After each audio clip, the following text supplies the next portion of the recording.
nós temos dois nomes aqui no texto que eu li. Quais são os dois nomes aqui? Tiago e João. Vamos lá. Quem são os dois? Tiago e João. Aqui nós temos uma unção mal direcionada, porque Tiago e João eram ungidos. Vamos ver aí no texto, capítulo 9, verso 1. Leiam aí o verso 1. Observem bem o que diz o texto. 9, 1. Bem, juntos, todos nós, vamos lá. 9, 1. Como é que diz de Lucas? Lucas 9, 1. Vamos lá no 3. 1, 2, 3.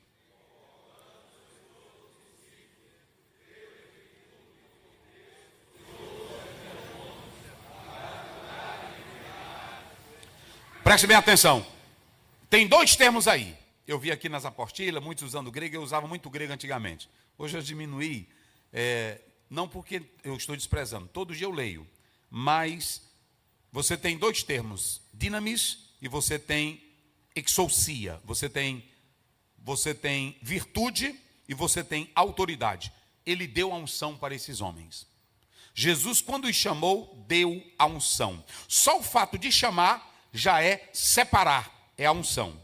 A unção na Bíblia, quando você olha para 1 Reis 19, Deus mandou fazer a unção de Eliseu através da própria ação de Elias, unção de profeta. Eu citei aqui alguns textos que mostram a unção de reis sendo ungidos, como o caso de Samuel, aliás, como o caso de Davi, como o caso de Saul, que na verdade foram reis ungidos. Então, toda vez que você olhar para o Velho Testamento, inclusive a unção que estava sobre um sacerdote, era unção para um trabalho específico. Aquela unção que era derramado óleo, era um sinal de capacitação e separação. Essa unção era separar para o serviço, para dizer, ele é marcado, é separado exclusivamente para a obra de Deus. Então era a unção. Quando Jesus separa os apóstolos, e agora ele dá autoridade e ele dá poder. Dinamis é a capacidade para fazer obras poderosas. Exousia é o direito de mandar, de ordenar, é a liberdade de fazer. Então Jesus deu a unção para Tiago e João. Só que tem uma coisa interessante, antes de nós chegarmos aqui. Tiago e João, além de terem a unção, eles tinham o privilégio de, em ocasiões específicas,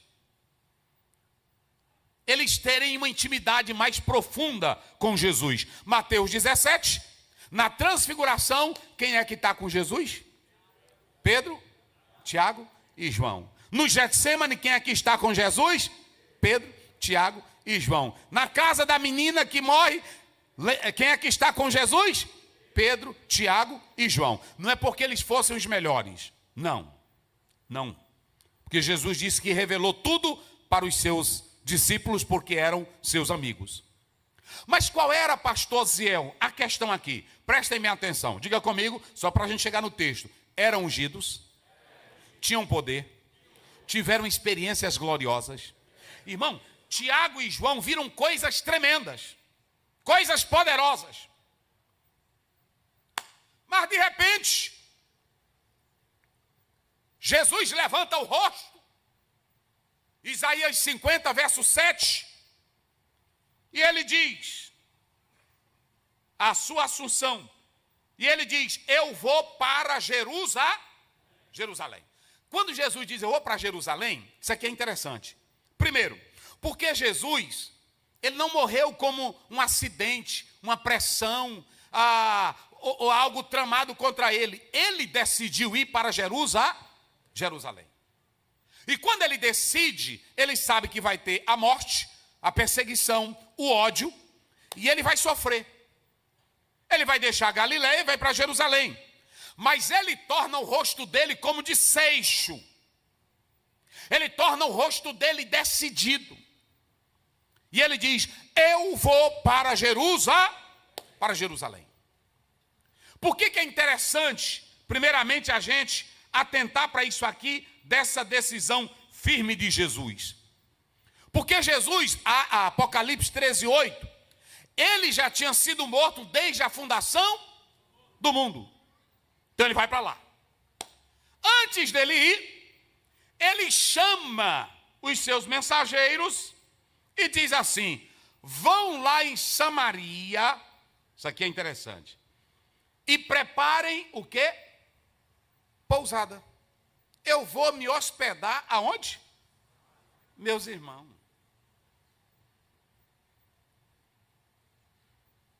Quem foi que disse que ia para Samaria? Vamos lá, para vocês pegarem o fio da meada. Quem disse que ia para Samaria? Vamos lá. Vão lá, meus mensageiros, e eu vou pousar em Samaria.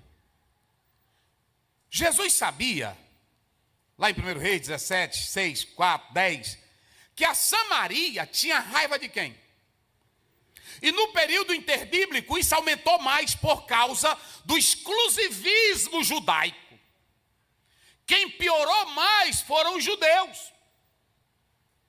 Os judeus, irmão, passavam distante para não entrar em um local que tinha um samaritano. E criaram a raiva. E os samaritanos, aquela mistura do rei da Síria que ele fez com os pagãos, lado místico, étnico, religioso, eles criam mais só no Pentateuco, os samaritanos. Criaram um tipo de adoração para eles, misturado com feitiçaria, misticismo, no Monte Gerizim. E aí, queriam também ser os melhores. Porque o maior problema é quando a gente quer ser o... Não, me ajude. É quando a gente quer ser o quê? O melhor. E esse negócio de unção está pegando. Porque o irmão, às vezes um pastor vem aqui pegar o microfone, aí ele diz assim: queridos irmãos, vamos ler o texto da palavra de Deus. Ele lê, ele prega, explica direitinho. Pai querido, Deus abençoe os irmãos. Aí o irmão que está sentado é seco. Sem unção. Não tem unção. Não tem unção. Aí se o outro vem, porque tem uns, irmão, que é disparado, não tem? Tem outros que é calminho. Mas a gente está confundindo personalidades, estilos com a unção. Se eu faço, eita, Deus está aqui. Isso é o meu jeito. Mas se o irmão chegar e dizer, Deus está aqui, ele está ungido. E o outro que também fez, ele está o quê? Hein? Ele está ungido.